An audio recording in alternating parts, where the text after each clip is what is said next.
beers are 50, the smaller beers are 25, and a glass of wine is 50. We're probably we will eat after the presentation, and there are empanadas, homemade beans, and salad, and then a dessert too. So, and all of you have probably seen Gail and gotten her cake to Gail for returning. And this is Miguel. And Miguel is our deacon of our church, just became a deacon. We're very proud of him. And this was kind of a long idea. I'm happy enough to kind of see your wife in church. Some people think that I'm on church days. However, Miguel, we're very proud of Miguel. He just became a deacon. Michael, my husband, always good to know that. Okay, so Miguel's going to speak about the cultural differences between Americans and Mexicans, and I hope a little bit about gestures too, because I realize I've lived here quite a while, but sometimes the gestures I make are not correct. So we will be talking about that. And Jeff, can you tell Susan and Doug what to say? I mean, okay, here we go. No, I will go ahead and start because we're such short. Okay, well, I would like to begin with a prayer because I think that's the proper way to begin this conversation. And I'm going to allow one of you to do this prayer for us, just to bless this day, just to bless our lives, just to bless whatever you prefer. If you wanted me, I can choose you. But if not, raise your hand and please bless this moment. Okay, I think you're going to make me choose you, Señor Doc, ¿nos puede dar una bendición?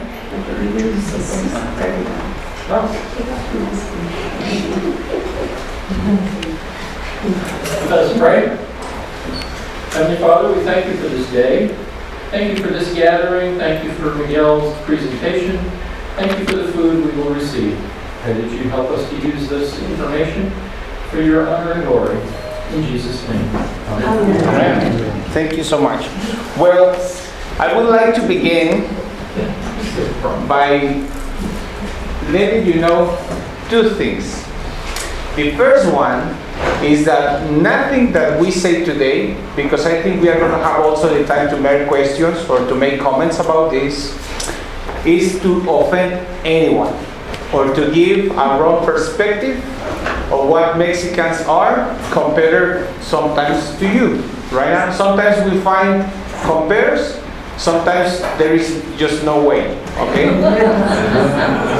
But please be wise, be open. Right? If you get a little bit offended by anything in here, it is not the purpose at all. Okay? And the second thing is that please put attention, because when I was making my meditation on this subject, I find myself plenty things. But then I thought I need to focus on some, because otherwise we just go forever. Which at the same time makes me think that 2 hours might be a lot, but we find out. Okay? So when I was doing my prepare, I began to do some ideas in general about culture and dialogue or language that I would like to read for you. There I won't put so much observation, but except for just showing what I came from, what I deduct. And then after that, we get to the point of what we are here. Okay, so let's begin. Of course, Deacon Miguel. So the definition of the word culture. According to the anthropological journey of man, it seems that culture is the determining factor of the condition of each human person. A classical definition of culture conceives it has everything that is done or intervened by men, materially, beliefs, ideas, etc. And among all these conditions, the most important aspect is communication. One of the aspects to distinguish between nature and culture is communication. And for example, when we talk about nature and culture, for example, Immanuel Kant, the philosopher, German philosopher, he used to say that the man should begin to grow more to get away from being an animal, basically, and begin to get close to culture. So basically for him, prison means nature for a human being. Culture means the way to be free. Human communication can be pointed out as a culture feature as long as not only occurs via vocal and auditive. And let me say something else before I continue. I typed this myself, okay? So I tried to translate it the best I could. And I didn't ask for help, so please just understand. Yeah, hopefully, and if you have any doubt, let me know. But also involves kinetic language, which is body language, and proxemics, a space between people. For the human being, the interpretation of the message must be filtered by understandable codes between communicator and receiver. The simple example of this is the language. It is not possible to establish a conversation between people if there is not a share of knowledge of the language in which the message will be transmitted. Greater complexity provides the cultural frameworks in which the codes and messages issued and received are interpreted. It consists of customs, values, habits, and beliefs. It is the context that allows us to understand, apprehend, and interpret the meaning of a message, even when it is not transmitted through the vocal auditive route. On the other hand, not sharing the cultural framework can produce misunderstanding or social conflicts, which is what we will see. There have been several ways to describe a human person. One of them is from Aristotle, and he said that man is a political animal, which basically means he is part of society, which is in the polis. Christianity have said that we are son of God, but as we know, we have failed, and we are considered as sinners, and we split from Him. Science talk about the Homo sapiens, men that think, and Homo or the Homo Reverend, which is the man that creates, that makes. There is a definition that I like a lot. Man is an existing being that knows how to smile. And I make a comment there that unfortunately lately on we are beginning to lose that capacity because of all the things that we go through. There is another way to describe a human being where we are an entity that knows how to make questions. And for sure there is a question that sometimes is difficult to answer, or we avoid asking ourselves about it. Who am I? What it means to be Mexican, French, Argentine, or an American? And because of that, and this opportunity that you have asked me and trust me to what I'm going to say, I thank you because I have the opportunity to reflect a lot of things that I didn't really put attention in the past. But I think we all learned something. Octavio Paz in 1949 wrote a book when he was living in France called El Laberinto de la Soledad, which I recommend you. This is a book that already has for more than 17 years, but it's still vigente. I don't know how to say the word vigente. It's still alive because it shows a lot of what is the Mexican mentality. It's a small book, so if you have the opportunity, I will encourage you to go a little bit around to understand more the reason why the way we are. So in general about these other things that I have here, it seems to be that Octavio Paz mentioned that we as society tend to be a sadness one, because of all the things we have went through. As you know, we were not a colonial territory, but we were conquered. And that conquer was a very brutal one.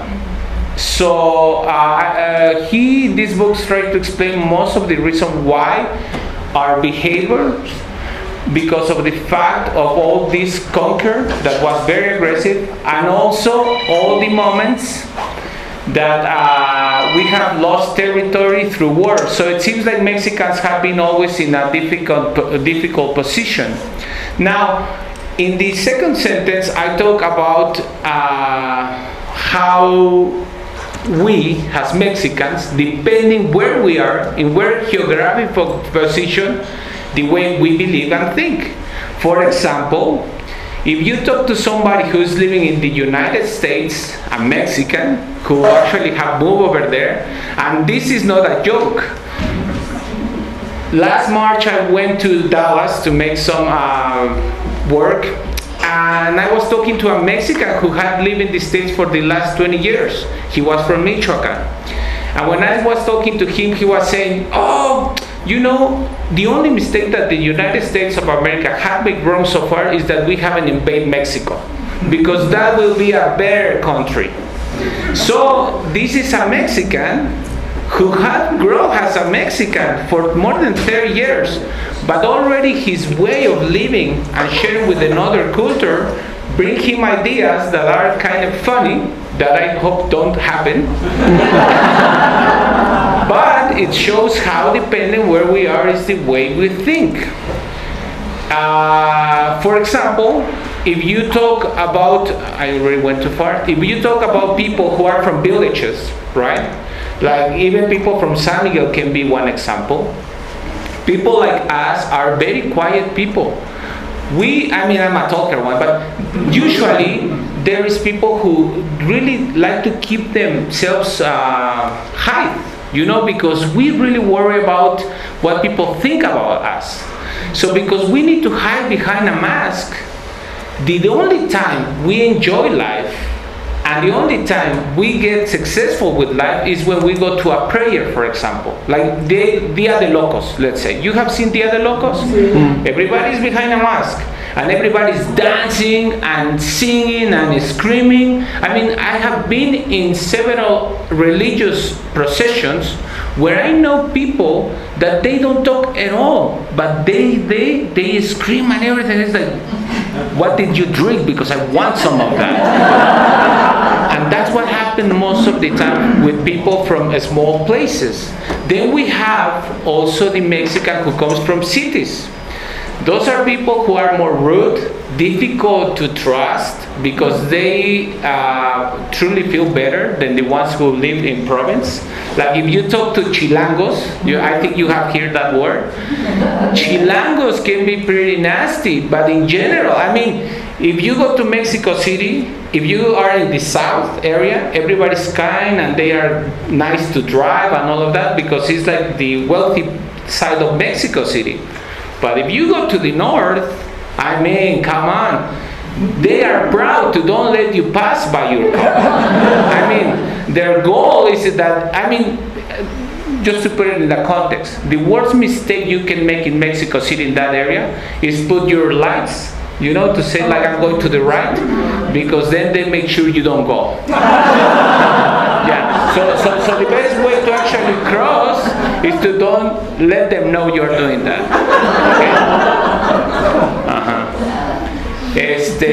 Now, in that context, it's true that Mexicans, most of the time, we don't have a positive or constructive opinion about our government institutions.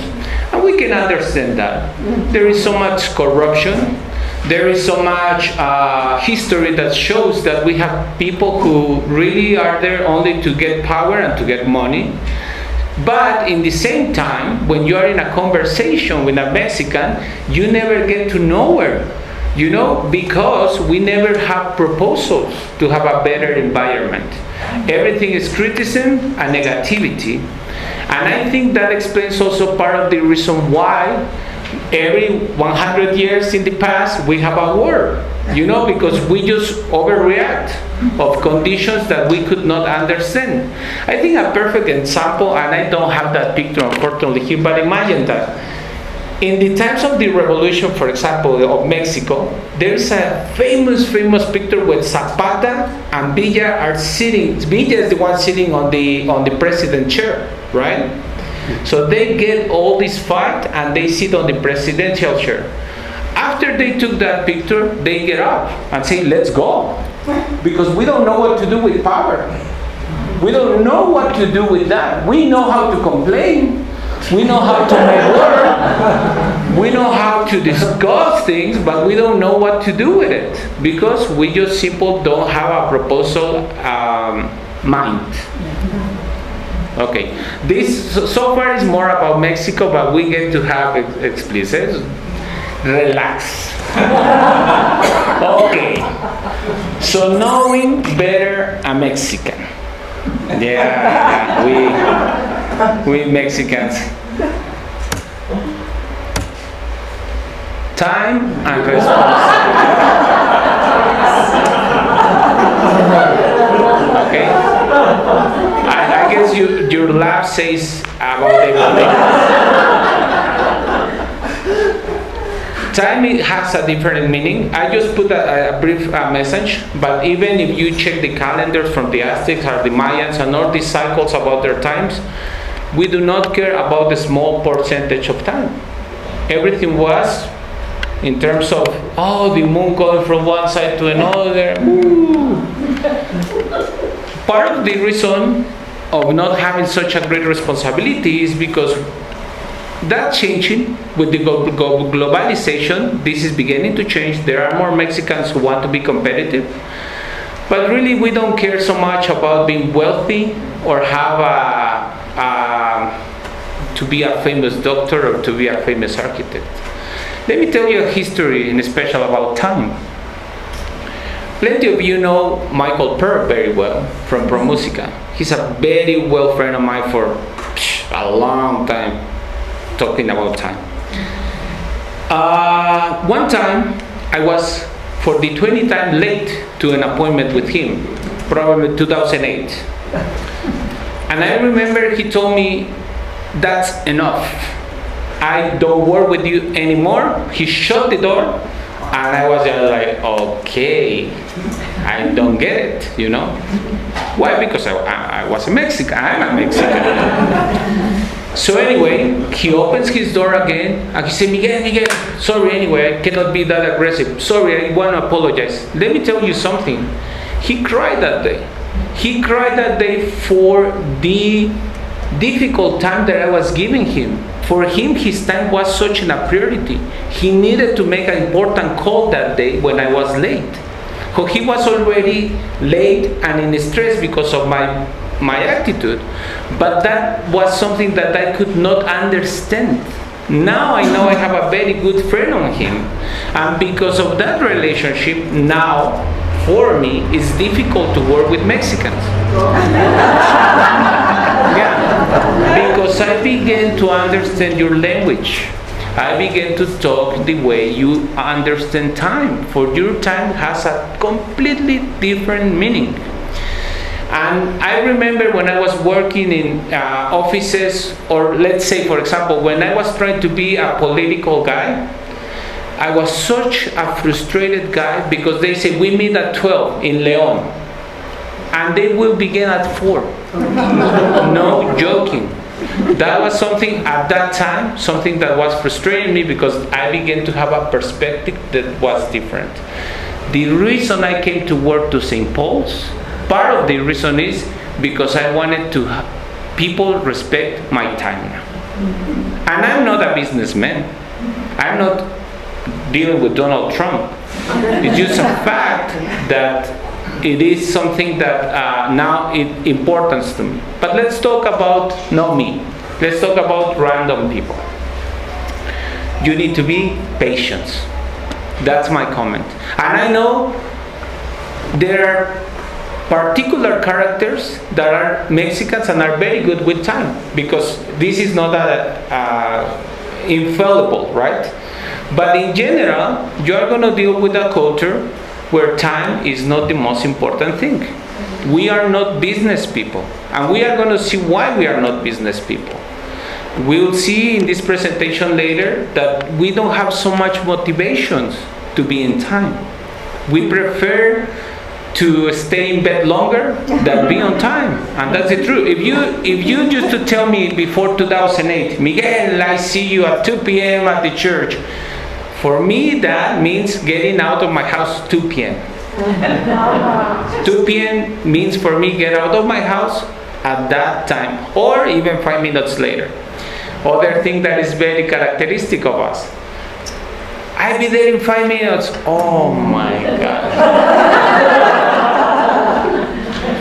We should be honest and say I'll be there in half an hour. I'll be there in 1 hour. But honestly, I need to deal with so many of carpenters, iron workers, and electrical workers, mechanic shop guys, and they say, "Oh no, give me 5 minutes more," and it's just like, I know what 5 minutes it's about. So anyway, I think compared to a place where time is such an important thing, because I believe in your character, you are more business people. I think that's part of the priority of time with you. But I might be wrong. That's the reason I don't want to offend anyone. But I think that's part of the reason. In Mexico, we don't have so much value for that. We'll see what is our main focus. Try to. This is one of our main focus. Maximum volume for a Mexican is the family. And everything goes really around that. Everything. All our goals in life, all our purposes in life go to there. Now again, with the globalism that's changing, there is beginning to be more Mexicans who are more individualistic, And in my perspective, this is something beautiful, that we can rely on family. We take care of our kids and we take care of our grandfathers all the way through.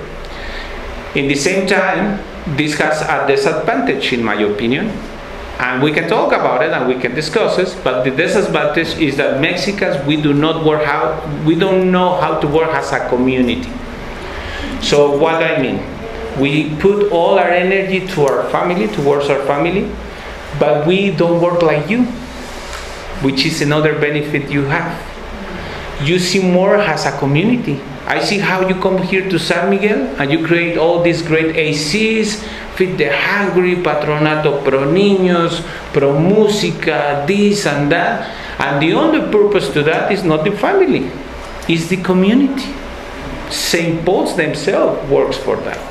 And that's something very valuable that we as Mexicans do not have.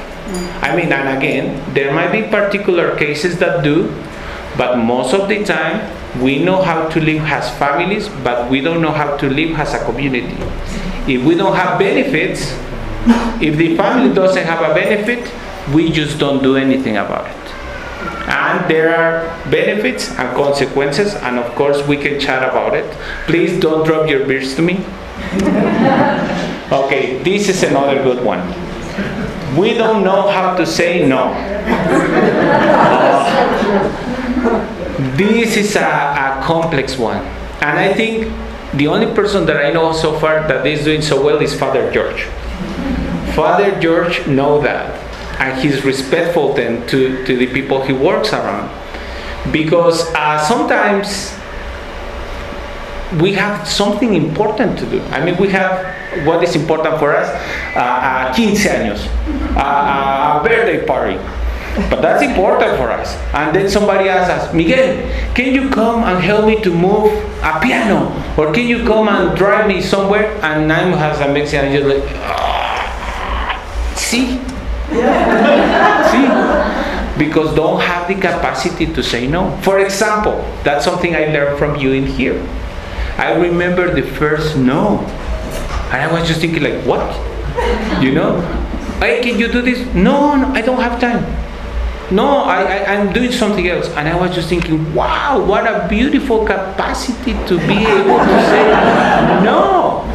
It's beautiful. So anyway, in that context, I think that if you have somebody who is working for you or is your friend, and you want to let him free, do not ask him to do something when he's doing something, because he's going to say yes. And he's going to split his day to kill himself to be here and then to drive crazy to be there. You know, what is the positive side for us? That we can be late.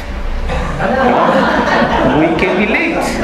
It's not a big problem. Now, according to the anthropologist, socialist Rogelio Betra, he explains that this issue of Mexicans is variety compared to regions and social classes. Betra says that this difficult in saying openly no if became related to colonial history. During the colony, there was a deep disparity where the tradition of indigenous courtesy faced a brutal domination. The subject, the servant, always had to say yes. So maybe that's part of the reason why we don't know how to say that. The other thing say the Mexicans privilege the group on the privilege the groups besides the individuality, says Arturo Peor Barrigan. Avoiding saying no is an adaptive solution to don't delay the resolution, serve not to hurt the sensitivity of the group, where being together is the most important thing. So what we want to do, be part of the group and don't make a big deal or a big problem. Okay, Mexicans say what you want to hear. Okay, and this is a very good one. People can ask you, Miguel, do you like the color of my house? And even though if I hate it or don't like it, I will say it's beautiful. It's beautiful. Why? We like to be nice. El Mexicano has this. And this was hilarious. I was talking to a friend and I said, "What are your suggestions for this conference?" And she said, "My suggestion is to watch this message that I received from a person who wants to get married in St. Paul's." We always say, "Mande, ¿cómo puedo ayudarte? How can I help you?" You know, and even when it's not true, you know, we always come with that sense of helper. Besides just saying, "Hi, how are you? What are you doing?" No, we always come like, "What can I do for you?" Always that's the way we do it. And in this thing is kind of that sense. You know, we always like to please the person who talks to us. Now, this is kind of tricky for a Mexican because we do that with friends and with people we don't know. But if it's a person we know, family, it's a horrible color. Yeah, if it's with our relatives, then we can say clearly, what were you thinking? But when it's for an external, we always try to be kind, nice, even when we sort of lie. And we talk about lies. You never know what a Mexican is thinking. And this is very true. You can see a Mexican and don't know what he's really thinking. And the reason why is what I explained you kind of in the beginning. Mexican male try to be brave, and we don't like to be exposed. We don't like to see that we are fools or that we are dumb, tonto. So that's the reason we like to hide our emotions and to hide the way we think, the way we believe. And for the Mexican female, for the good it's changing because machismo is getting down and down. You know, female is beginning to have more position in our society. But for female, it's also true because they used to be very submissive, to the men. So, for example, I remember when I was a kid, and that's changing a lot, trust me. When I was a kid, you will see the woman coming with the husband, and the female will be like this. Hey, you want more beans or you want... Sí, gracias. O sea, very, very, very, very submissive. So that's the reason also why they needed to hide their emotions. Plus, the Mexican macho is a very jealous guy. So that was over a control to the female in the terms of them. And for them, it was hiding what they were thinking because it was anything special,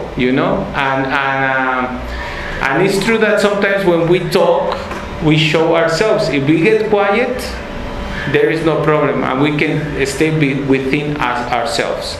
So that's what happened also, in my opinion, with Mexicans. Okay, this is, and we cannot compare again to you. We can compare again with you two. I mean, to me, in my perspective, you are very open. I have never seen anyone who comes to me and don't want to share something with me. You know, I mean, you don't need to hide anything of your positions, because I think also the difference between your culture and my culture is that, since, for example, we don't read a lot, let's say it, what we talk about ourselves. But for you, you read a lot and you like to read books. So what you talk about? You talk about culture, you talk about a book, you talk about a concert, there are different ways to treat than life. And for us, trust me, the Mexican macho, if he had read a full book in his life, that's a lot. That's a lot. But of course, the Mexicans read. We read a lot. But I'm just talking about in a sense of this type or people. Insults for a Mexican. We are good. Yeah, we are good. I put some there. You can try it. You can try to describe it. I don't know if it's going to work for you. But we are very good with this. It's basically for us a second language. And sometimes it's very good, because if we want to hide a conversation between somebody, this is the way to do it, and it makes it also fun. Of course, a lot of people, as I mentioned, there are victims of this sort of type of language. In special female in our country, they don't even understand what we are saying. And we can have hours and hours of fun and laugh. I have seen a lot of your jokes, especially in movies, and now I get them. Now I follow them, and actually they are very fun. I have here, for example, Father George in his mass says so many good words, basically where it's a slang. What is called? Slang. And I love it, but it's impossible to translate it from English to Spanish. How it's almost impossible to do it from Spanish to English. But if you want to know what you're saying, at the end you can ask what it means to say pendejo or things like that, just to make sure you don't insult anyone, because this is something you need to learn from our country, and this is very important. When we are in a friendly conversation and you say bad words, we don't care, we laughed. But if you make an insult when it's not through the consideration of being friends, we take it very rudely. And that's the reason I say, you insult a person, you insult the whole family. Because we get very sensitive. For example, and I don't want to be gross, but the word pendejo. Father George called me like that every once in a while. I'm not kidding. And I find it funny, you know. Let me tell you a story, actually. The very first time that my brother Jesus came to meet Father George, my brother Jesus is very good with computers. So I said, Father George, I call my brother and he can fix it. Okay. So Jesus, my brother, comes to the door. And Father George comes in and says, you're Jesus. So this is your brother, este pendejo es tu hermano. Regarding to me, my brother Jesus was like, and he said, is he mad with you? Did you did something wrong? And I said, no, chill, relax. He's funny. He said, he's such a cool guy, and he knows you so well then. So anyway, the fact in there is that he was scared because he finds that as an insult for his brother, you know. But when he realized that Father George was joking, then everything is relaxed. So if you make bad words to a Mexican, make sure you are a good friend of him. Okay, that's the important. Yeah. Okay, could you explain? No, please no. Animals help to fall. To lose weight. Apples helps to lose weight, and banana. Tallas means when you say I lost talla on like in your size of your bell or your destiny. Pero tallar also means to rush. Ajá. Entonces plátano. Ajá. Ajá.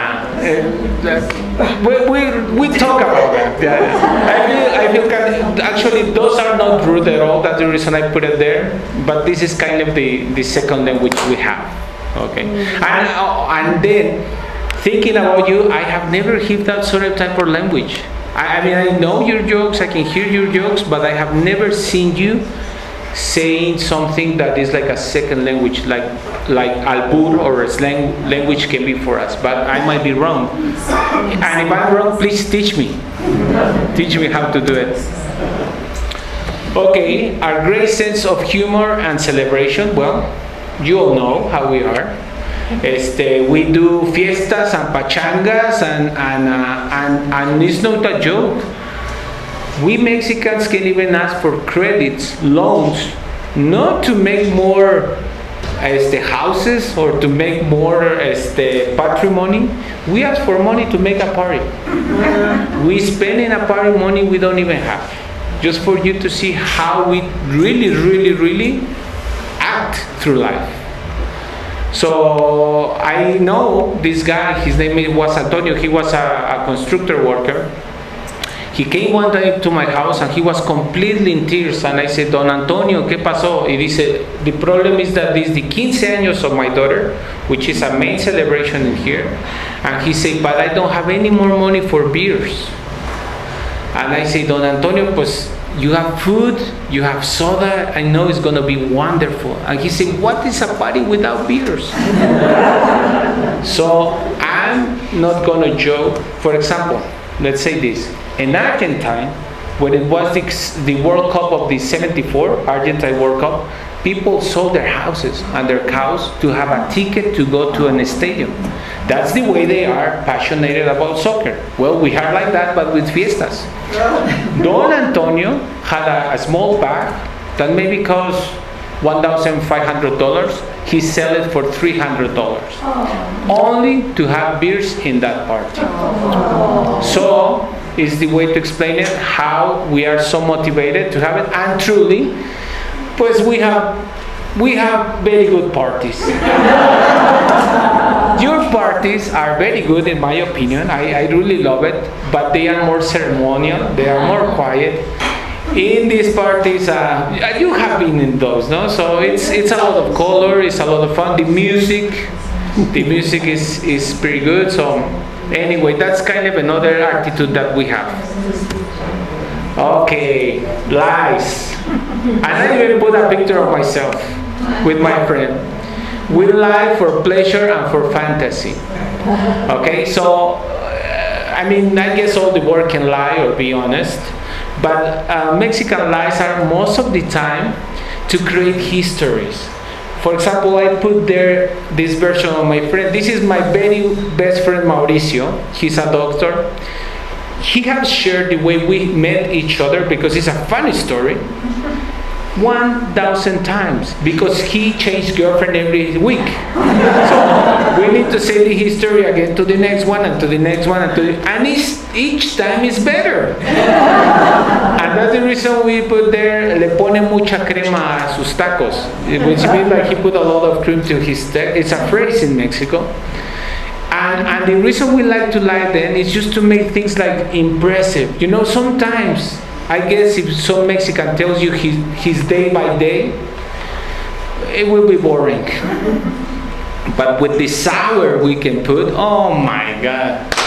I have heard Mauricio saying the same words over, and I also thinking like maybe he has problems in his brain, because but every time I have a lot of joy, you know.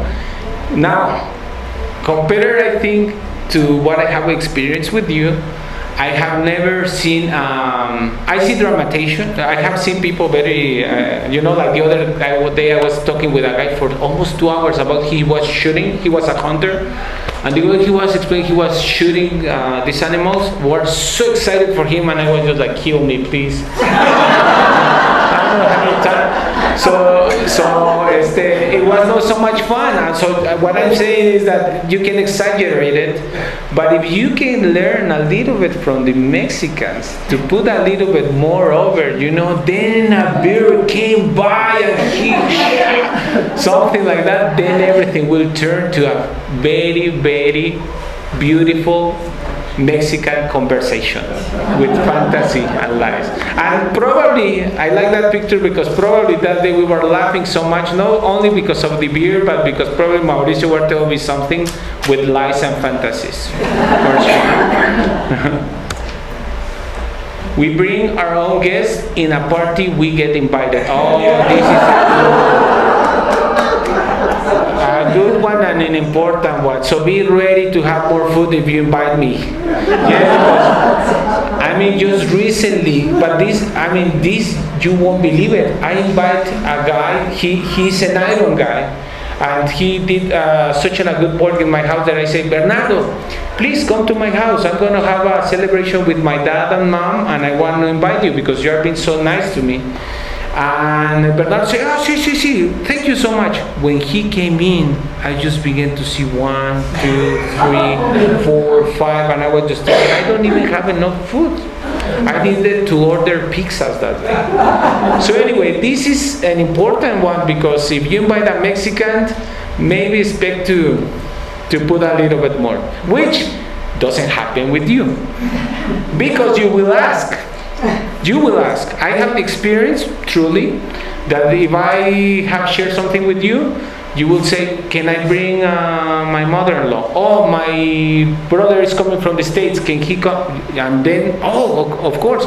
You make your list then. I just say, this is how much I need for this and that. No, with us, be careful. Or actually, by learning, ask them.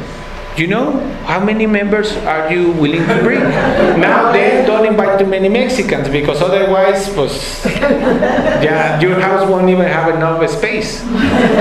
Be careful. We never blame ourselves.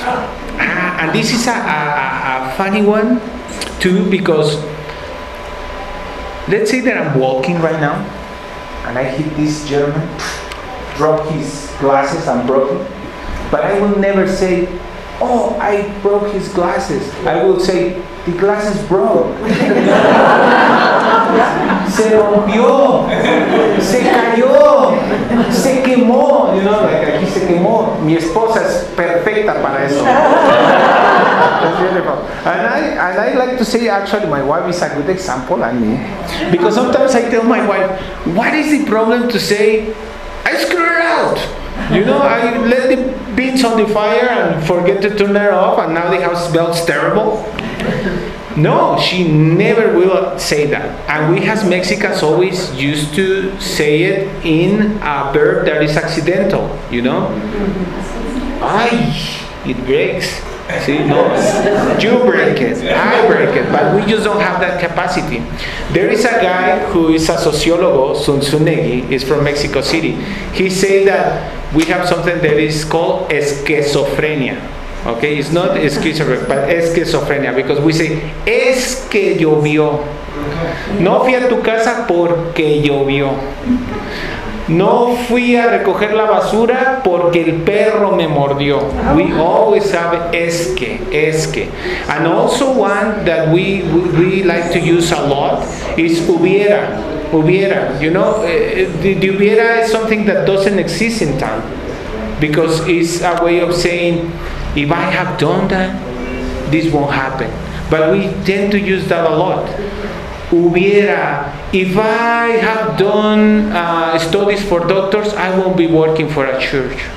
If I have picked up my garbage, probably I will be a better kid when I was a kid. So we always try to go to moments that will never happen, but we like to solve our problems, our realities ourselves, which, for, in my opinion, a pragmatic culture like you, that doesn't happen so much. You know how to recognize mistakes. And you know that you need to take the decisions when you need to take it. For example, in my opinion, we do not put so much attention to big problems. We just say, yeah, just leave it to God, basically. But you, according to my experience here, for example, now Kathy has the big example with do this with the church. Oh my God, it's just like, are we going to talk about that again? Right? But we do it. We do it, and we end up with better product, with better resolutions. But let's keep going. We don't know how to excuse ourselves if we are sick. That's the point. The reason I put this one is because I was erasing emails from 2010, 2011. At that time I was working on the library of San Miguel in 2009. And I found 2 emails that I found very curious. I was telling Sandra Swastik, who was the director of the library, 3 days later, oh sorry, I haven't shown up to work because I've been so sick. And it's just like, wow, 3 days later. What's the problem of your saying, I cannot go to work? Well, we don't have that capacity to. And now I do. Now I have the capacity of saying, you know what? I have a flat tire or something like that. But at that time I find 2 emails where I was letting her know that 2 or 3 days later, I didn't show up to work for 3 days. No wonder why I get fired, right? But it's completely true, and that happens a lot to us. Okay, well, we have a great hospitality and kindness. And in here, probably, we have these phrases, okay? Listen to these phrases. Donde come uno, comen tres. Where one eats, 3 can eat. Ponle más agua a los frijoles. Put more water to the beans. Okay? We never let anyone go without have lunch with us. And probably that's the reason we feel free to bring 20 members of our family to a party. Because we have a great hospitality. And honestly, I have seen in so many houses, even poor houses on El Rancho, even here in San Miguel, right? That's another thing we can talk one day. We see this beautiful town of San Miguel de Allende, where in the main town, everything is nice and pretty. But go outside, and you will see the reality of Mexico. And the reality of Mexico is that there are people who don't have nothing to eat. God bless you, Lynn, for your project, for example. And anyway, when you go to those houses, you can see that people will get even their last penny to go and buy a refresco for you. To go and buy a bread with a coffee for you. But they won't let you go just like that. So we have, everywhere we go, such a great kindness and hospitality to our guests. All the time. That's the truth. And I cannot say anything against you in that case. I think you have such a great hospitality too. The only difference is you don't bring 20 members of your family. But you have such a great hospitality too. Para nosotros, abrirse es una debilidad o una traición. And I even put this in Spanish because this is going to be a hard one. It's kind of what I already say. For the Mexican macho, it's hard to open himself because he doesn't want to be exposed. Rajarse, rajarse means to be a coward. And rajarse is when you step up, And that can cause you more problems than benefits, okay? For example, I'm going to tell about myself with 2 stories. You know the bullfight that used to be here called La Pamplonada? Okay, when I was in my early 16 years old, I heard always from my dad, only if you're stupid, you will go on and be there, because it's very dangerous. Well, I only needed a friend of mine tell me, oh, you're not enough macho. No, tú una mujer. For example, that's the way we think, no? And because of not being coward, I jump in. Well, I almost get injured the way that I won't be even talking to you. So sometimes that way of being, of no rajarse, it's a complex thing of a sociality. And many times people get so drunk because of things like that, simple things like that. You cannot drink more tequila than me. Boom! I'm gonna show you that I can drink more than you. But it's nothing really fun. It's not so much fun. So I don't know what about you. I don't know how you feel when somebody treats you with like brain games like that. But you tell me, because I haven't seen you being such an irresponsible. Now, you're an adult people. I'm talking in special when you're on your 18s, 19s, 20s, that most of the times. This is a sad one, but it's a one that we need to mention. You know, Mexicans, we tend to be machistas. Now, that is changing a lot. For the good, in special of female in Mexico, that's a position that every day I see is changing. But being a machista does not only affect females in this country, it affects also gay people. For example, don't listen, wife, but my wife has a brother, and we talk about it. She doesn't have a problem to talk about this. His brother now is living in the States. Why? He has a Mexican father who told him, I'd rather kill you than know you have this sexual tendency. Wow.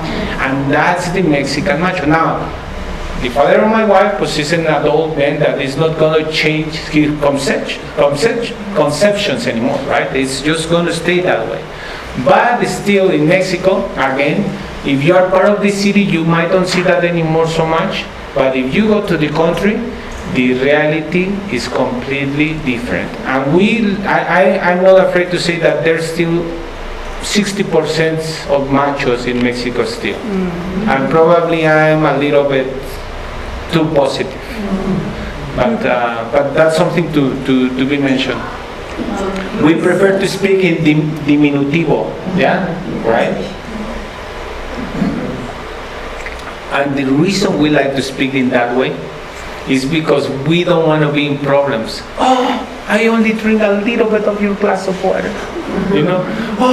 I only take a little bit of your cake, you know. But that diminutivo is a very funny one because we always use it. In my perspective, it's a way to protect us. To protect us from, for example, dame un besito, mi amor.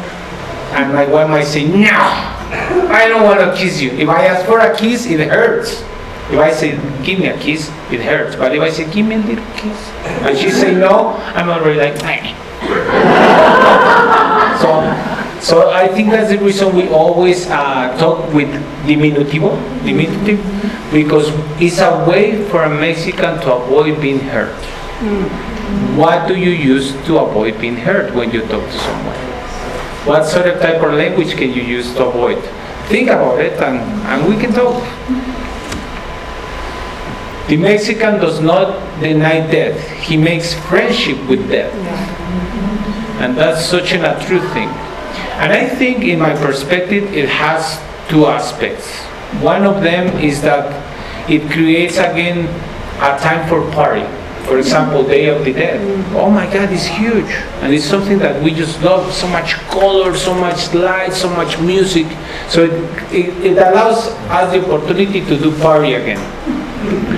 But on the other hand, it makes us sad because we still grieve for the people we have lost. And I need to tell you, with my grandma, every time is the Day of the Dead, of the day she died, because I grieve a lot. And I just think, why do we keep doing this to ourselves? You know, it's like we like that position, and we'll talk about that a little bit more in front. It's like something that we actually enjoy, to be sad and depressed in a way. And I think a person that I'm going to show you have an answer for that way of being. Okay? Mexicans are constantly depressed. Okay? And be careful with this because this actually expresses what I wanted to say.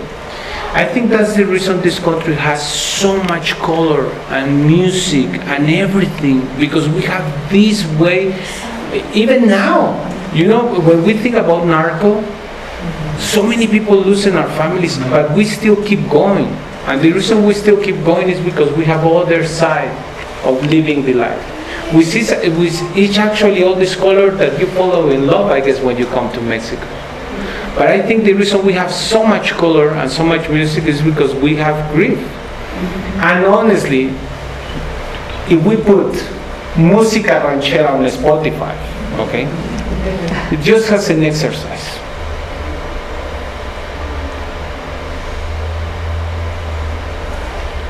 And we begin to see the list of the names of these songs. Faith lost. I have failed. How I forgive you. I fall from heaven. This sacrifice. The bridge break. The break bridge. I mean, if you hear our music, all our music is music of repentance and sadness, and I lost my love, and I lost this, and I da. Although it's the music we sing on the 16th of September of every party, and we have so much joy and fun. But if we can detect even our music, it's never music really of so much joy. It's music always of something that we struggle and hurt. And you should see me. I mean, I love my wife, but when we sing about woman we have lost, it's like I have lost the love of my life. Why? Because we just get so passionate about it, you know? We love it. Why? Bring your own conclusions. But I think that's the reason we have so much party, so much color, and of course so much tequila. Mexicans are romantic lovers. Well, to the point that we are called empalagosos. Empalagoso means cloying. I came with that translation. I don't know if it makes sense. But it's like when you have a cake that you say, oh, it's so much sugar. That's the way we can be. And we are just next to our females. And our females are actually next to us. No joking, the most beautiful exercise with my wife is to be in bed. Because we love to watch movies. We like to hug each other. We like to make piojito, which is like going like this, like monkeys basically. But we love it, and we can spend hours. That's our favorite sport. Which, and some other things, but we compare it to you. I have seen you, and this is, I think, let me tell you, 2004, 2005. The first bunch of gringos coming here. The lady in front, the man in the back. 2 meters distance. They come back from lunch, man in front, lady in back. Not so much chat, not so much nothing. And I was just thinking like, wow. Are they couple or is this guy following this lady? Is she in problems? You know? And that's something that we decide what can we like or not, because in the same time I understand, and then you have more space and more freedom. For example, we have a parishioner, Jonathan Brown, which I guess a lot of you know. He always had her iPhone, AirPods or whatever you call it, always. And then you see Quinlan 3 meters behind, and Jonathan Brown is like this. And he has this saying one time, Mr. Jonathan, probably you're tired to talk to your wife, no? And that's the reason you're always listening to music. No. I'm hearing books. We go to a coffee place, but I'm hearing a book that she already wrote, so we can discuss about it. You know? So yes, you have your moments. They were waiting for the moment. They want to get to the cafeteria to have a conversation, but they want to work apart. And then you truly do so many things by yourself. You are independent. We don't. And God bless my wife, because without her, I won't be a deacon or a Miguel or a lawyer or anything. If I didn't have Karina next to me supporting me, and I don't want you to think I'm a Mexican macho, because I treat her with a lot of respect. But if I didn't have her support next to me every single moment I needed, I won't do what I can do right now. So she gives me the potential to do it, and that's the reason about being a Mexican lover.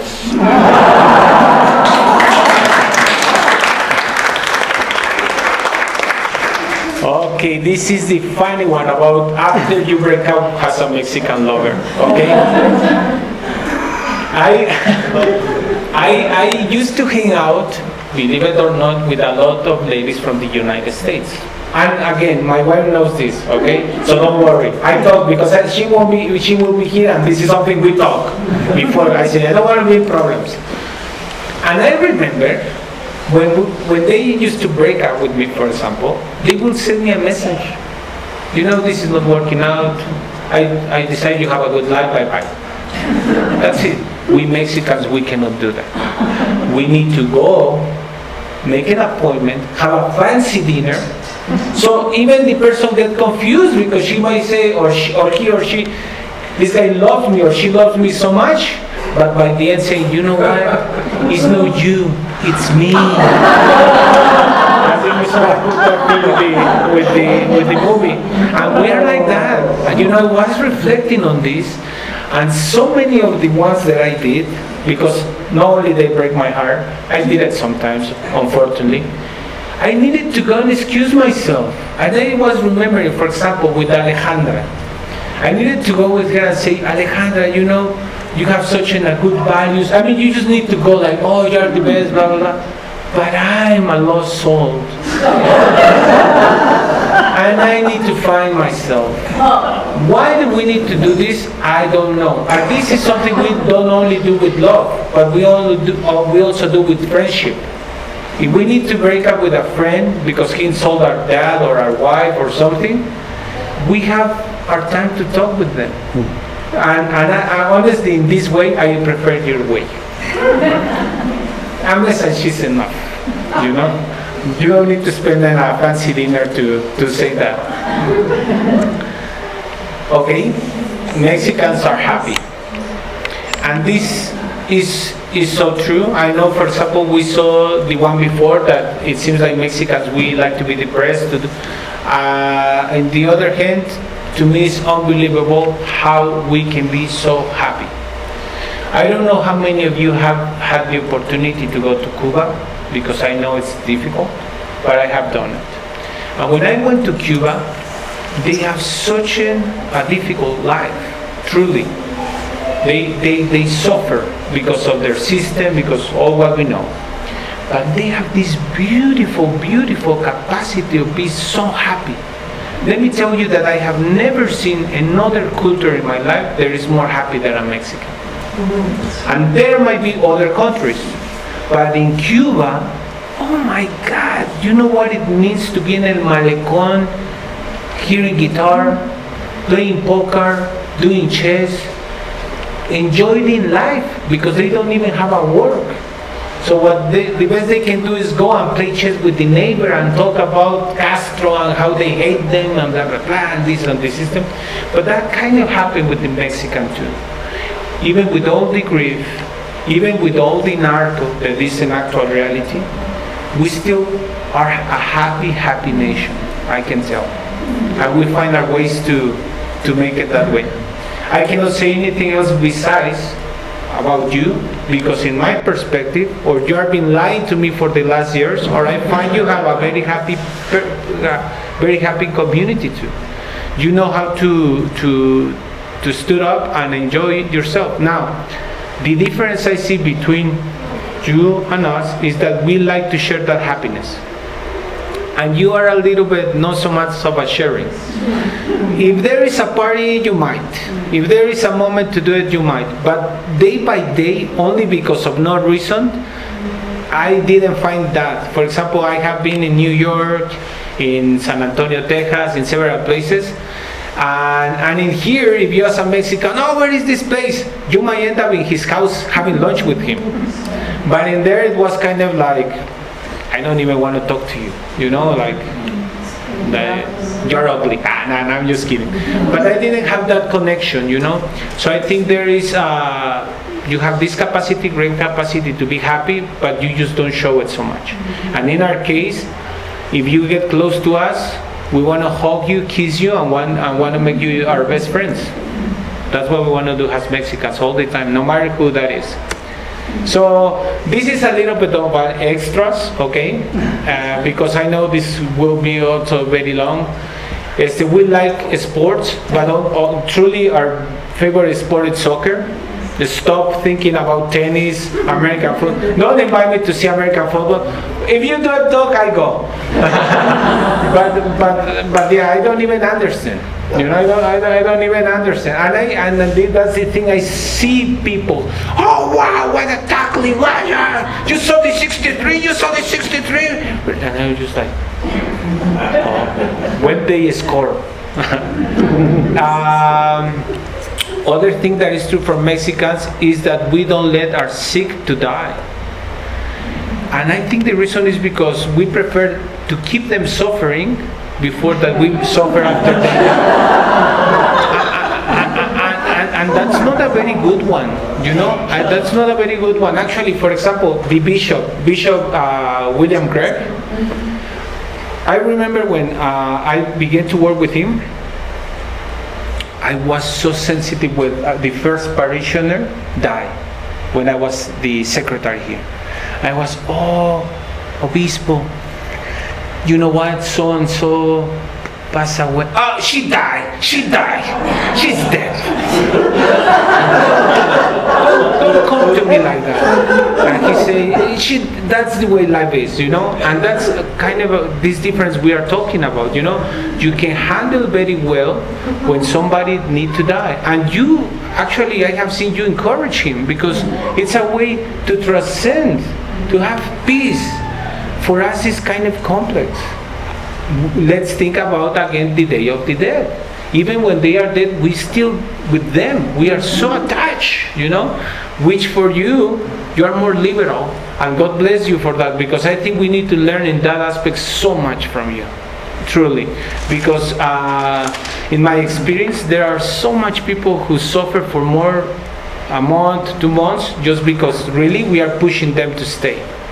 And they keep fighting though. I mean, our human soul is so powerful that we can keep fighting, and that can be so painful for the person who's dying. We get scared by the urban legends, you know, like La Llorona or things like that. There are so, not anymore, but I remember when San Miguel was a very small town. Oh my God. It was so small that by the rivers they say La Llorona used to cross. Mm-hmm. No kidding. It was like toque de queda. Like when the military say nobody goes out at 8, you know? Mm-hmm. Nobody will go out because they were so afraid La Llorona will take them. And it was just, no anymore like that, because San Miguel is turning to be a city, but at that time it was kind of different, right? The actual Mexican is changed by the globalization, that's true. Now the focus of a Mexican more and more, for example, and this is something cool, my dad, when he used to play soccer, their conversations were all regarding family, games of football, you know, the score of this game, blah, blah, blah. No competition. No, I have a better house. No, I have a better car. No, nothing like that. I mean, there were the more fun conversations you can be in that time. Now, when I see more and more, for example, the people that go to high school with me, I just met with them, and their conversations were all about like, I have a house, I have a car, so things are kind of changing. We are getting to the place where we are more competitive, but the only way we can compete is who has more. And I find that kind of actually sad. Sad, not so, like something good. Okay, that's it. Yeah, that's it.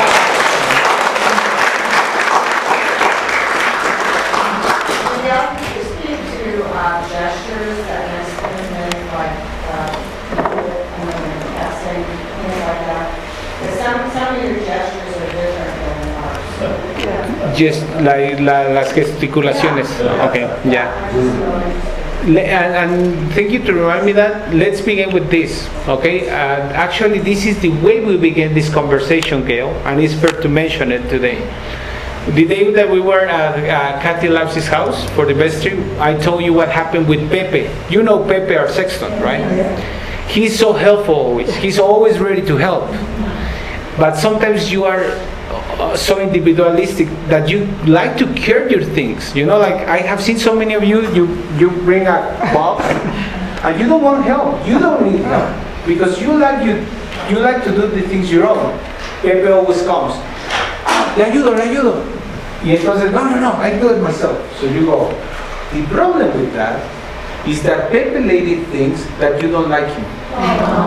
You know? Things like that. And that's the reason we began this conversation. So anyway, if a Mexican offers you to help you with that, it's not because he thinks you are not capable to do it. It's because he wants to be actually close to you. And by letting carry your back, it's enough for him to feel his part and a good friend with you, for example. We are kind of too sensitive, no? But that's the truth. Okay, so when you're driving a car, people give you signals. Okay.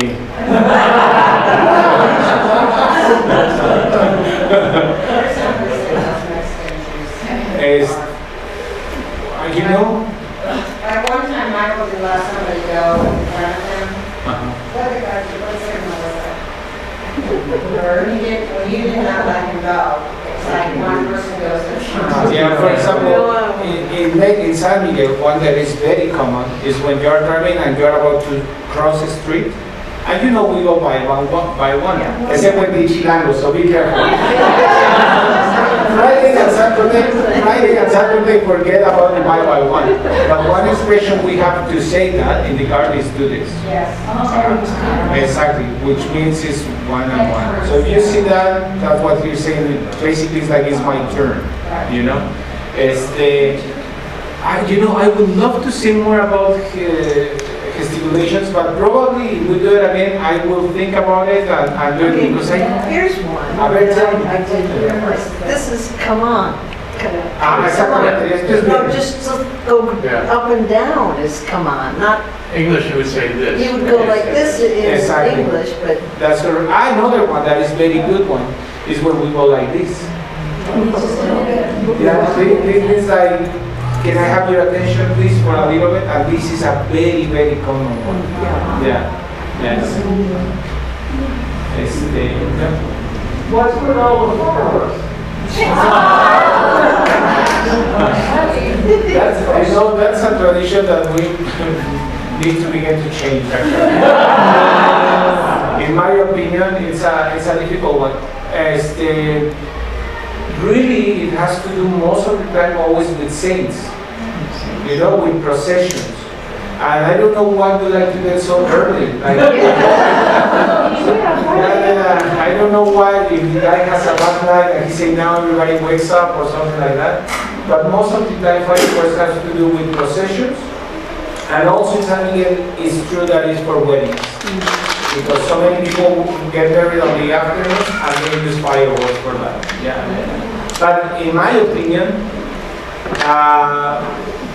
doing so many fireworks do not make the saint more saint. So we could stop a little bit. One of the things that first confused me when we came is that when you do this, you mean no. But when we do this, it means shame on you. So I remember in Spain the same thing happened. I asked for something and the clerk was saying, no, we don't have it. But I thought it was shame on me for asking.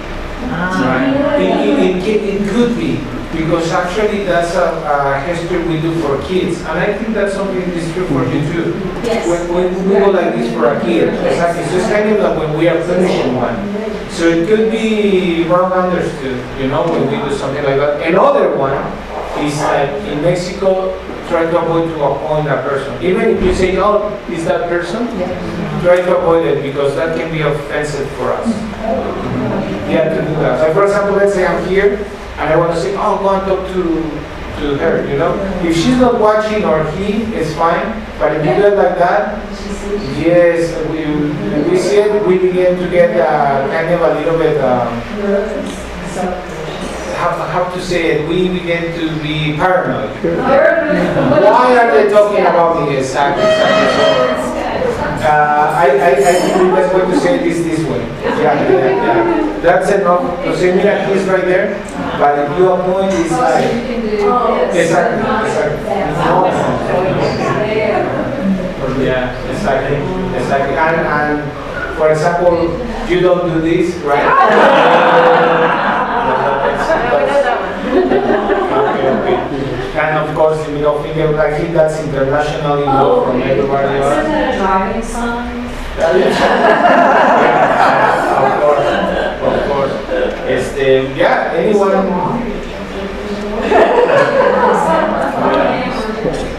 So, is there anything else that you would like to ask? Excuse me, when you do that thumbs up, is thumbs up okay? Thank you so much for bringing all of this. It's just that I didn't focus on that, so I don't. But that means okay. That means cool. That means it's perfect. You know, if you build a cake for somebody, he likes it, he can go like, you know, and that means like great work. Great work. And this was obviously is completely. And it's just nice because when we deliver dispenses to the little kids, will get something, pickups of the bananas or a box of cereals, and they all get one to be in the picture, and they all go like that. Yeah, because they're happy. So, cute. Another expression we use, but I think this is also common with you, is when we go like this. You know, so it means like stop, yeah. Like don't keep going. And if we go like this, but it can be also a joke, you know, like I don't like this person. Like if you go to a dinner and you're not having fun, you just go like this, which means like let's go, like, or kill him, no? This is how paper. Could you say more about the moving the finger, particularly with children? Oh yes, the thing is, usually when we punish a kid and we want to say something, and that this is maybe why it's aggressive for us, because we also do it with dogs. You know, we go like, no, you don't do that, little whatever, you know, Nicholas. Okay, I hope nobody's Nicholas here. But if you do that, kind of when you say it to an adult, is insulted because you're treating him like a kid or has an animal, which can be worse. Exactly. Doug was told once, and I've done this ever since, that we don't put money down on the counter, that we hand it personally to the person. I think that's the best way to do it. Yes. Actually, it's so rude. I remember because when I was working in the library, I used to be with people who used to throw, not only put it in the counter, but do like this. But that's something that I mean, when I mean you, I mean in general, it's usually to happen. I have that experience. When I used to work on the library, that was very often with different people. So yeah, that's something that is not nice. Okay. So even if you put it in the counter, but in a nice way, it's better than just dropping the money. And I think most of the people used to do that because they were in a rush again. So they would go like this and just like boom, you know, well, let me count the money. You know? Miguel, is it insulting when somebody wants you in, or, does something nice, like when you're in a car? In America, we'll wave and that says thank you. But I've heard that you're supposed to turn your hand. Is that right? Gracias, señor. Well, I don't find it necessary, but this way, it means definitely thank you. So this is the way, if you cannot say with your lips, thank you at the person you're in the car, that's exactly the way you want to do it. This means to us, thank you so much. You find that, Kathy? They are telling me all the ones that I don't remember, but this one means thank you. And this is a very well used, yeah. So is that rude? No, this means more like hi, you know, or like this is more like hi, or you want to bring the attention of that person. But this is definitely thank you. Yeah. So the car stops to let you know. Exactly. We want like that. Exactly. Anyone else? Go ahead.